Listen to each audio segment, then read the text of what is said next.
ভাই আমাকে বললেন, ভাই আপনি একটু ডক্টর জাকির নায়কের কণ্ঠে কথা বলবেন। যদিও আমি সেই বিষয়ে তেমন অভিজ্ঞ নয়, তবে ভাইয়ের রিকোয়েস্টটা আমি রেখেছি। এই সৃষ্টির উদ্দেশ্যটা কি? কেন আল্লাহ আমাদেরকে দুনিয়াতে পাঠালেন? কেন আল্লাহ দুনিয়াতে আমাদেরকে পাঠালেন? এর উদ্দেশ্যটা কি? এর তো একটা উদ্দেশ্য থাকতে হবে।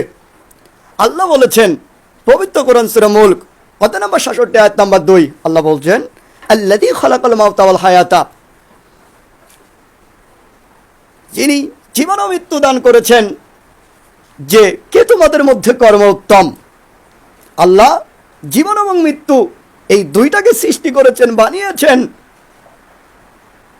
যে কে কর্মে উত্তম।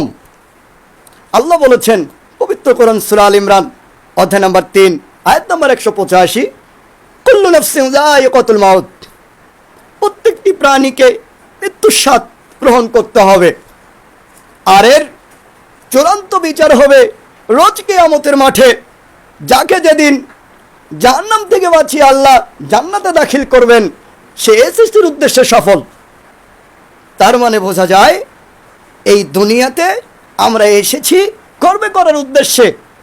আমরা যে কর্মগুলি করব এর প্রতিফল আল্লাহ আমাদেরকে জান্নাতে দেবেন, এবং আল্লাহ আমাদেরকে